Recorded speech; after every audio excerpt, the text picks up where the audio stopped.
சதுரங்க பிரியர்கள் அனைவருக்கும் வணக்கம். இன்றைக்கி நம்ம பார்க்க போகிற வீடியோவில் நம்ம இம்மோர்டல் செஸ் கேம்ஸ் அப்படிங்கிற பிளேலிஸ்ட்டுடைய ஒரு அப்டேட் வந்து பார்க்க போகிறோம். இந்த ஆட்டம் வந்து பார்த்திங்கன்னா 1930 போலந்தில் வந்து நடந்திருக்கு. இந்த ஆட்டத்தை வந்து விளையாடினவர் வந்து பார்த்திங்கன்னா மிக்யூல் நைடாஃப் அப்படின்னு சொல்லுவாங்க. அண்ட் இவரை பற்றின சில இன்ட்ரெஸ்டிங்கான ஒரு ஃபேக்ட்ஸ் வந்து பேசிட்டு அதுக்கப்புறமா இந்த ஆட்டத்துக்குள்ளே போகலாம். ஸோ இவர் இந்த ஆட்டம் இல்லாமல் இன்னொரு அழிவில்லா ஆட்டத்தையும் உருவாக்கியிருக்காரு. ஸோ மொத்தம் 2 அழிவில்லா ஆட்டத்தை வந்து உருவாக்கியிருக்காரு. இதுக்கு இன்னொரு பேரும் உண்டு. இது போலிஷ் இம்மார்டல் அப்படின்னும் சொல்கிறாங்க. அதுக்கான காரணம் என்ன அப்படின்னா, அவர் விளையாடின விதம் தான். அவர் பண்ணியிருக்கக்கூடிய sacrifice. So game after game நம்ம இந்த மாதிரி இம்மோர்டல் கேம்ஸ் பார்க்கும்போது ரொம்பவே வந்து பார்த்திங்கன்னா சுவாரஸ்யமாக இருக்குது. எத்தனை கேம் பார்த்தாலும் புதுசாக ஏதாவது என்ன சொல்கிறது, புதுசாக ஒரு ஐடியாவோட டிஃப்ரெண்ட்டாக வந்து நம்ம வந்து பார்த்துக்கிட்டு இருக்கோம். ஸோ அந்த வகையில் இந்த கேம் வந்து நம்ம இன்றைக்கி பார்க்க போகிறோம். ஸோ 1930 இவர் ஆக்சுவலாக வந்து பார்த்திங்கன்னா ஒரு பிளாக் பீஸ் ஹேண்டில் பண்ணுறாரு. நம்ம வந்து போர்டை வந்து ஃப்ளிப் பண்ணி வச்சுக்கலாம். ஸோ ஆப்போனண்ட் வந்து பார்த்திங்கனாக்கா ஒயிட் பீஸ் ஹேண்டில் பண்ணுறாங்க. கிளக்ஸ்பர்க் அப்படிங்கிற ஒரு ஆப்போனண்ட்டு. அண்ட் இவர் வந்து பார்த்திங்கன்னா சிசிலியன் நைடாஃபை உருவாக்கியது இவர் தான். இவருக்கு பேருக்கு அப்புறம் தான் அந்த வேரியேஷன் வந்து நேம் பண்ணியிருக்கிறாங்க. அண்ட் ரெண்டாவது இவர் வந்து போலந்து நாட்டை சேர்ந்தவர்.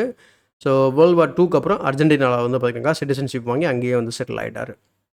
இதுதான் வந்து அவரை பற்றி தெரிஞ்சுக்க வேண்டிய சின்ன விஷயங்கள். அண்ட் இந்த வீடியோக்குள்ளே போகிறதுக்கு முன்னாடி ஒரு ரெக்வஸ்ட் என்ன அப்படின்னா, சேனல் நீங்கள் சப்ஸ்கிரைப் பண்ணாமல் வீடியோஸ்லாம் பார்த்துட்டீங்க அப்படின்னா சப்ஸ்கிரைப் பண்ணிட்டு பெல் பட்டனை ப்ரெஸ் பண்ணி வச்சுக்கோங்க. இப்போ இந்த கேமை பார்க்கலாம். ஸோ இந்த கேமில் வந்து அவர் D4 வந்து ஓப்பன் பண்ணுறாரு கிளக்ஸ்பர்க்கு. அண்ட் இந்த பொசிஷனில் அவர் நம்ம இது வரைக்குமே பார்த்துராத ஒரு வேரியேஷன் அல்லது ஒரு ஓப்பனிங், அந்த டச் டிஃபென்ஸ்னு சொல்லக்கூடிய F5 அப்படியே பார்த்தனாலும் 1 or 2 டைம்ஸ் பார்த்துருப்போம். So pawn to F5. So C4, அதுக்கப்புறம் night F6, night C3, E6.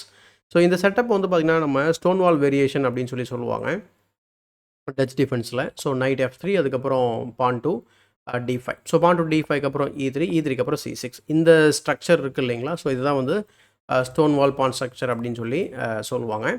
So C6க்கு அப்புறம் வந்து பார்த்திங்கன்னா பிஷப் டு D3. இந்த இயர்லியராக இந்த பொசிஷனில் வந்து E3 வந்து ஒயிட் விளையாடுறத அவாய்ட் பண்ணலாம். ஏன்னா பிஷப்பை வெளியில் போட்டு இந்த ஒரு ஸ்ட்ராங்கான ஒரு கிரிப் இந்த ஸ்கொயரில் இருக்குது. ஏன்னா பிளாக் இந்த 2 பானையும் விட்டதுனால.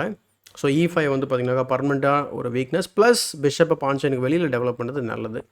ஸோ பான் C6க்கு அப்புறம் பிஷப் D3 டெவலப் பண்ணுறாரு. Bishop D6. So bishop D6 வந்து E5 ஸ்கொயரை கண்ட்ரோல் பண்ணுறது. 2 பேருமே வந்து இங்கே கேன்சல் பண்ணிடுறாங்க.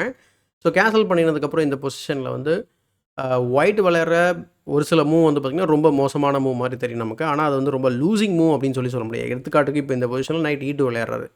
இதை விட பெட்டர் மூவ்லாம் இருக்கும். நீங்கள் வந்து இப்போ இந்த பொசிஷனில் நான் வந்து உங்களை வீடியோ பாஸ் பண்ணிவிட்டு திங்க் பண்ணுங்கள், நீங்கள் வந்து ஒயிட் பீஸ் ஹேண்டில் பண்ணால் என்ன விளையாடுவீங்கன்னு கேட்டால் இன்னும் கொஞ்சம் பெட்டரான ஆப்ஷன்ஸ் கண்டிப்பாக உங்களால் பார்க்க முடியும். எக்ஸாம்பிளுக்கு நைட்டை வந்து பார்த்திங்கன்னா சென்ட்ரலைஸ் பண்ணுறது, அவங்களும் நைட்டை சென்ட்ரலைஸ் பண்ணுவாங்க. அதுக்கப்புறம் நம்ம வந்து இந்த மாதிரி F5ல வந்து எஃப் பானை வந்து ஃபிக்ஸ் பண்ணிவிட்டு அதுக்கப்புறம் கிங் சைடில் லைக் பானை வந்து H3 G4 அட்வான்ஸ் பண்ணி கிங்கை கார்னர் பண்ணிட்டு ரூக்கை G5 வழியாக அட்டாக் பண்ணலாம். ஸோ இது வந்து ஒரு ஐடியா. ஸோ இந்த மாதிரி நீங்கள் யோசனை பண்ண வாய்ப்புகள் இருக்குது. பட் கேமில் ஒரு நைட் E2 வந்து போகிறாரு. ஸோ நைட் E2ஓட ஐடியா வந்து பார்த்திங்கனாக்கா என்ன அப்படின்னு சொல்லிட்டு நமக்கு வந்து பர்டிகுலராக தெரியல. பட் இங்கே அவர் என்ன செய்கிறாரு அப்படின்னா நைட் B7 விளையாடுறாரு. ஸோ நைட் B7க்கு அப்புறம் நைட் G5 வந்து கொண்டு வராரு. அண்ட் ஏன்னா இந்த இடத்துல நைட் G5 வந்து ஒரு சின்ன த்ரெட்டு க்ரியேட் பண்ணுது. ஸோ என்னன்னா நைட் இன்ட்டு E6 ஒரு த்ரெட். ஆனால் இந்த இடத்துல ஒரு முக்கியமான விஷயம் அவர் மிஸ் பண்ணுற ஒரு விஷயம், சாதாரணமான ஒரு டாக்டிஸ் வந்து இங்கே மிஸ் பண்ணுறாரு. அண்ட் இப்படி தான் இந்த கேமில் வந்து பிரச்சனையும் ஆரம்பிக்குது. அண்டு இங்கேருந்து நம்ம 9வது மூவ் பார்த்துட்டு இருக்கோம். அடுத்த 9 மூவில் கேமே முடிய போகுது. அதோட முதல் மூவ் நீங்கள் தான் கண்டுபிடிக்க போகிறீங்க. இந்த இடத்துல நீங்கள் வந்து பிளாக் பீஸ் ஹேண்டில் பண்ணால் என்ன பண்ணுவீங்க? ரொம்ப நார்மலான ஒரு டாக்டிஸ் தான். மொத்தம் 3 இடத்துல நான் உங்களை வீடியோ பாஸ் பண்ண சொல்கிறேன். So this is the first one. So bishop takes H2 check. ஸோ இதை வந்து அவர் அக்செப்ட் பண்ணால் நைட் டு G4 செக்கு. அப்புறம் கிங் வந்து வீட்டுக்கு போனதுக்கப்புறம் நம்ம குயின் டேக்ஸ் G5 வந்து நம்ம கேப்சர் பண்ண முடியும். இந்த பொசிஷனில் ஒயிட்டுக்கு வந்து பார்த்திங்கன்னா ஒரு பான் டவுன். அண்ட் அது மட்டும் இல்லாமல் பிளாக்கோட பீசஸ்க்கு எந்த ஒரு பிரச்சனையும் இல்லாமல் கம்ஃபர்டபுளாக கிங் சைடு அட்டாக்கை வந்து கேரி அவுட் பண்ண முடியும்.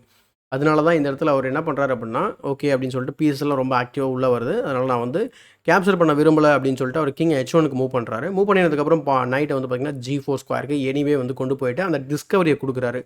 கொடுத்ததுக்கப்புறம் அவர் என்ன செய்கிறாரு அப்படின்னா பானை F4க்கு புஷ் பண்ணுறாரு. இந்த பொசிஷனில் வந்து நைட்டை வந்து திரும்ப அவர் இந்த H3 ஸ்கொயருக்கு கொண்டு போயிட்டு கொஞ்சம் சேஃபாக விளையாடுறதுக்கு முயற்சி பண்ணியிருக்கலாம். எக்ஸாம்பிளுக்கு night H3 and then bishop to B8 வந்து கேமுக்குள்ளே கொண்டு வந்திருக்கலாம். அதுக்கப்புறம் த்ரெட் என்ன அப்படின்னா பான் டு F3 வந்து ட்ரை பண்ணுறது தான்.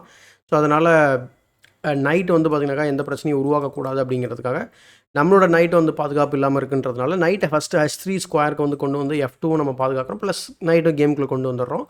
அடுத்து இந்த பிஷப்பை வந்து பார்த்தீங்கன்னாக்கா B8க்கு கொண்டு போயிடுவாங்க. அதுக்கப்புறம் அட்டாக் கொஞ்சம் ஸ்லோவாக இருக்கும் அப்படின்னு நம்ம வந்து சொல்லலாம். பட் கேமில் அவர் என்ன பண்ணிடுறாரு அப்படின்னா F4 வந்து விளையாடுறாரு. F4க்கு அப்புறம் நீங்கள் இந்த பொசிஷனில் வந்து எப்படி ஒரு அட்டாக்கிங் பிளான் வந்து கொண்டு வருவீங்க அப்படிங்கிறத நீங்கள் ஸ்ட்ராட்டஜிக்காக வந்து யோசனை பண்ணி பாருங்கள். நீங்கள் ஏதாவது ஒரு ஸ்ட்ராட்டஜிக்கான இல்லை ஒரு டாக்டிக்கலாக ஏதாவது ஒரு பிளான் வந்து கண்டுபிடிச்சிருப்பீங்க. ஸோ இங்கே அவர் என்ன செய்கிறாரு அப்படின்னா குயினை வந்து கிங் சைடில் கொண்டு போய், அதாவது இந்த மாதிரி டிப்பிக்கலான வந்து கிங் சைடு ஸ்ட்ரக்சரை நம்ம இந்த மாதிரி எஃப்பானை வந்து அட்வான்ஸ் பண்ணுற ஸ்ட்ரக்சர்ஸில் என்ன பண்ணுவாங்க அப்படின்னா குயினை வந்து பார்த்திங்கன்னா கிங் சைடில் கொண்டு போய் அட்டாக் பண்ணுவாங்க. அதுவும் இந்த மாதிரி H5 ஓப்பன் ஆன நிலையில் இது ரொம்ப ரொம்ப ஸ்ட்ராங்கான ஒரு மூவாக இருக்கும். ஸோ குயின் E8க்கு அப்புறம் குயின் H5 வந்து ஒரு த்ரெட், அதுக்கப்புறம் பெரிய டிஸ்கவரிலாம் வரப்போகுது. ஸோ அவர் என்ன செய்கிறாரு அப்படின்னா வந்து கிங்குக்கு எஸ்கேப் ஸ்கோரை கிரியேட் பண்ணுறதுக்கு G3 வந்து விளையாடுறாரு. G3க்கு அப்புறம் குயின் H5 எனிவே வந்து விளையாடுறாரு. விளையாடுறதுக்கப்புறம் கிங்கை வந்து ப்ரொஃப்ளாக்டிக்காக வந்து பாதுகாப்பு கொடுக்கணும் அப்படின்னா கிங்கை வந்து G2 ஸ்கொயருக்கு வந்து கொண்டு போகிறாரு. கொண்டு போனதுக்கப்புறம் இந்த இடத்துல வந்து பார்த்திங்கன்னா நிறையா பிளான்ஸ் இருக்குது. ஆஸ் யூஷுவல் நிறையா பிளான்ஸ் இருக்குது. அகெயின் நான் வந்து வீடியோ பாஸ் பண்ண சொல்ல போகிறேன்.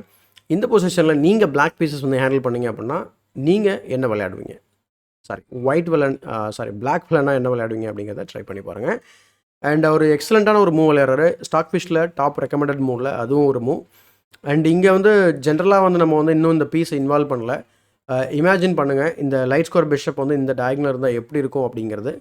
ஸோ அந்த காரணத்தினால இந்த இடத்துல நம்ம வந்து இந்த ஐடியாவை நம்ம யூஸ் பண்ணலாம். கேப்சர் பண்ணும்போது நைட் D/F6 யூஸ் பண்ணலாம். ஏன்னா இந்த இடத்துல இந்த பான் ஒன்றும் பிளெண்டர் கிடையாது. சப்போஸ் அவங்க க்ரீடியாக கேப்சர் பண்ணாங்க அப்படின்னா நம்ம ரூக்கை ஆக்டிவேட் பண்ணிடலாம் E5ல். அதுக்கப்புறம் ரூக்கை டபுள் பண்ணி கேமை முடிச்சிடலாம். அண்ட் இன்னொரு விஷயம் என்ன அப்படின்னா இந்த இடத்துல இங்கே இருக்கக்கூடிய த்ரெட்டை தெரிஞ்சுக்கிட்டு அவங்க பிஷப்பை ரீட்ரீட் பண்ணாங்க அப்படின்னா B5 rook H1 and then pawn C5 bishop B7 சொல்லி பிஷப்பையும் நம்ம ஆக்டிவேட் பண்ணிட முடியும். ஸோ இது ஒரு ஜென்ரலான ஸ்டாக் ஃபிஷ் ரெக்கமெண்ட் பண்ணக்கூடிய ஒரு ஐடியா. அண்ட் ஈவன் நம்மளால் இந்த மாதிரி ஒரு ஐடியாவும் நம்மளாலும் கண்டுபிடிக்க முடியும். பட் கேமில் அவர் என்ன பண்ணார் அப்படின்னா bishop to G1. So just square clearance டாக்டிஸ் பண்ணுறாரு. ஜஸ்ட் அந்த பிஷப்பை வந்து மூவ் பண்ணிடுறாரு. ஏன்னா கேப்சர் பண்ணிங்க அப்படின்னா, ஏன்னா இந்த இதில் 3 இதால் நம்ம வந்து கேப்சர் பண்ண முடியும். பட் நம்ம வந்து கண்டிப்பாக கிங்கால் கேப்சர் பண்ண முடியாது. அதே போல் தான் நைட்டாலையும் கேப்சர் பண்ண முடியாது. ஸோ நைட்டால் கேப்சர் பண்ணாக்கா நம்ம இந்த கேமோட வேரியேஷன் பார்ப்போம். ரூக்கால் கேப்சர் பண்ணாலும் கிங்கால் கேப்சர் பண்ணாலும் 2 மூல செக்மேட் இருக்குது. ஸோ அந்த காரணத்தினால அவர் நைட்டால் கேப்சர் பண்ணுறாரு. அண்ட் என்ன சொல்ல, இந்த ஃபயர் ஒர்க் வந்து இப்போ ஸ்டார்ட் ஆக போகுது. ஸோ 14வது மூலை இருக்கும். நம்ம அடுத்து ஒரு 5 மூலை கேம் முடிய போகுது. அண்டு இங்கேருந்து நீங்கள் மொத்த காம்பினேஷனையும் உங்களால் கண்டுபிடிக்க முடிஞ்சால் கண்டுபிடிக்க ட்ரை பண்ணி பாருங்கள். அண்ட் எக்ஸலண்ட்டான ஒரு டாக்டிஸ் இருக்குது. அண்டு 4 பீஸை சாக்ரிஃபைஸ் வந்து பண்ண போகிறாரு. ஸோ ஏற்கனவே வந்து ஒரு பீஸ் வந்து பார்த்திங்கனாக்கா சாக்ரிஃபைஸ் பண்ணியாச்சு. நெக்ஸ்ட் பீஸ் வந்து பார்த்திங்கன்னா சாக்ரிஃபைஸ் பண்ண போகிறார். அது இல்லாமல் இன்னும் 2 மைனர் பீசஸ், மொத்தமாக 4 மைனர் பீசஸ் சாக்ரிஃபைஸ் பண்ண போகிறாரு. நைட் டேக்ஸ் G1க்கு அப்புறம் குயின் டு H2 செக் வைக்கிறாரு. கிங்குக்கு வந்து பார்த்திங்கன்னா F3ல் மட்டும்தான் வந்து ஒளிகிறதுக்கான வாய்ப்பு இருக்குது. ஸோ கிங் F3 போனதுக்கப்புறம் உங்களுக்கு கண்டிப்பாக ரொம்ப சேஃபாக இருக்க மாதிரி தான் உங்களுக்கு தெரியும் பார்க்குறதுக்கும். அண்ட் ஃபீல் ஆகிறதும் அப்படி தான் இருக்கும். ஆனால் இந்த பொசிஷனில் வந்து ஒரு ப்ரில்லியண்ட்டான ஒரு மூவ் பண்ணுறாரு. அதுதான் வந்து E5. ஸோ E5ஓட ஐடியா வந்து பார்த்திங்கன்னா E4 ஸ்கொயருக்கு பானை புஷ் பண்ணி செக்மேட் பண்ணுறது தான். ஸோ அதை தெரிஞ்சுக்கிட்டு அவர் என்ன பண்ணுறாரு அப்படின்னா D-Takes E5 வந்து விளையாடுறாரு. ஸோ இந்த பொசிஷனில் ஏதாவது ஒரு ரேண்டம் வச்சவங்க சூப்பரான ஒரு பியூட்டிஃபுல்லான மேடிங் பேட்டர்ன் இருக்குது. ஜஸ்ட் எக்ஸாம்பிளுக்கு சும்மா ஏதோ ஒரு மூவ் பண்ணுறோம் அப்படின்னா E4 செக்கு. ஸோ E4 செக்குக்கு 2-3 ஆப்ஷன்ஸ் இருக்குது. 2 ஆப்ஷன் இருக்குது. பிஷப்பால் வெட்டுறது. ஸோ பிஷப்பால் வெட்டினீங்க அப்படின்னு சொன்னாக்கா தென் நைட் DE5 செக்கு. ஸோ அதுக்கப்புறம் நீங்கள் இந்த நைட்டை வெட்டி தான் ஆகணும், வேறு வழியே கிடையாது. அதுக்கும் உங்களுக்கு 2 ஆப்ஷன் இருக்குது. எஃப் பானால் வெட்டினீங்க அப்படின்னு சொன்னால் F-Takes E4 டபுள் செக் மேட்டு. ஸோ அல்லது நீங்கள் வந்து டி பானலில் வெட்டினீங்க அப்படின்னா திரும்ப ஃபஸ்ட்டு F-Takes E4 வந்து செக்கோட வரும். அப்போ நீங்கள் நைட்டால் மட்டும்தான் வெட்ட முடியும். அதுதான் ஒன்லி மூவ். அண்ட் அதுக்கப்புறம் Knight-Takes E5 மூலயமா ஒரு சூப்பரான ஒரு செக்கு இந்த பின் மூலயமா கொடுத்து கேமை முடிச்சிடலாம். ஸோ இதுதான் வந்து த்ரெட்டு. இந்த பானால் என்ன த்ரெட்டு உருவாயிருக்கு அப்படிங்கிற ஒரு கேள்விக்கு இதுதான் வந்து பதில். ஸோ இந்த காரணத்தினால அவர் என்ன ட்ரை பண்ணுறாருன்னா வெட்டிடுறாரு. வெட்டதுக்கப்புறம் இந்த மேட்டில் தப்பிச்சாரா அப்படின்னு கேட்டிங்கன்னா கிடையாது. And knight D-Takes E5 check. So second பீஸை வந்து சாக்ரிஃபைஸ் பண்ணுறாரு. அதையும் வந்து அக்செப்ட் பண்ணி தான் ஆகணும். ஏன்னா ஃபோர்சிங் மூவ், எல்லாமே forcing move. Knight-Takes E5 check. So king வந்து F4 ஃபர்தராக முன்னாடி வராரு. So knight G6 check. So knight G6 செக்குக்கப்புறம் கிங் F3 விளையாடுறாரு. அடுத்து pawn to F4. Another brilliant moving. ஏன் அப்படின்னா பிஷப்போட டயங்கல் வந்து ஓப்பன் பண்ணுறாரு. இப்போ எல்லாமே வந்து முடிஞ்ச மாதிரி தெரியும். இந்த மாதிரி அட்டாக் பண்ணிகிட்டு இருக்கும்போது இந்த மாதிரி ஒரு குவைட்டான ஒரு காமான மூவ் கண்டுபிடிக்கிறது ரொம்ப ரொம்ப கஷ்டம். F4 சாதாரணமாக வந்து விளையாடுறாரு. சரி ஓகே இதில் என்ன பிரச்சனை வரப்போகுதுன்னு சொல்லிட்டு அவர் என்ன பண்ணுறாரு, கிளக்ஸ்பர்க் வந்து அதை கேப்சர் பண்ணுறாரு. கேப்சர் பண்ணதுக்கப்புறம் third piece sacrifice. So bishop to G4 check. நீங்கள் வெட்டி ஆகணும், வெட்டல அப்படின்னா சிம்பிளாக குயின் போயிடும் அண்ட் வின்னிங் எண்டிங் தான் அது. எந்த ஒரு கன்வர்ஷன்லேயும் ப்ராப்ளம் இருக்காது. கிங் டேக்ஸ் G4 விளையாடுறாரு. கிங் டேக்ஸ் G4க்கு அப்புறம் knight to E5 check, another sacrifice, அதாவது fourth sacrifice. And F takes E5 விளையாடுனதுக்கப்புறம் ஃபைனலாக வந்து பார்த்தீங்கன்னாக்கா ஒரே ஒரு பானை வச்சு சாதாரணமாக பான் மூலயமா செக்மேட் பண்ணிடுறாரு. ஸோ அதனால தான் இதை நம்ம பாலிஷ் இம்மார்ட்டல் அப்படின்னு சொல்லி வச்சுருக்காங்க. கண்டிப்பாக இந்த கேம் நீங்கள் என்ஜாய் பண்ணி பார்த்துருப்பீங்கன்னு நினைக்கிறேன். ஸோ எல்லா இடங்கள்லையும் நான் உங்களை வீடியோ பாஸ் பண்ண மொமெண்ட்டில் கண்டிப்பாக சொன்ன மொமெண்ட்டில் நீங்கள் பாஸ் பண்ணி நீங்கள் கண்டுபிடிக்க ட்ரை பண்ணியிருப்பீங்கன்னு நினைக்கிறேன். அதே போல் இந்த கேமோட இன்னொரு பியூட்டி என்ன அப்படின்னு சொல்லி நம்ம பார்க்கும்போது, நம்ம எல்லா கேம்லேயுமே வந்து கேம் ரிசைன் பண்ணியிருப்பாங்க. ஃபர்தராக நம்ம வந்து லைன்ஸ் காமிக்கிற மாதிரி இருக்கும். பட் இங்கே அவரே செக்மேட் பண்ணிட்டாரு 22வது மூவில். ஸோ இந்த வீடியோ பிடிச்சா லைக் பண்ணுங்க, மறக்காமல் மற்றவங்களுக்கு ஷேர் பண்ணுங்கள். இன்னும் நம்ம சேனலை சப்ஸ்கிரைப் பண்ணல அப்படின்னா சப்ஸ்கிரைப் பண்ணிட்டு பெல் பட்டனை ப்ரெஸ் பண்ணி வச்சுக்கோங்க. இது மாதிரி ரொம்ப சுவாரஸ்யமான அழிவில் ஆட்டங்கள் நீங்கள் பார்க்கணும் அப்படின்னா உங்கள் ஸ்க்ரீனில் தெரியக்கூடிய பிளேலிஸ்ட்டில் நீங்கள் சூஸ் பண்ணி பார்க்கலாம். கிட்டத்தட்ட 40-50 கேம் கிட்ட போட்டிருக்கோம் நம்ம.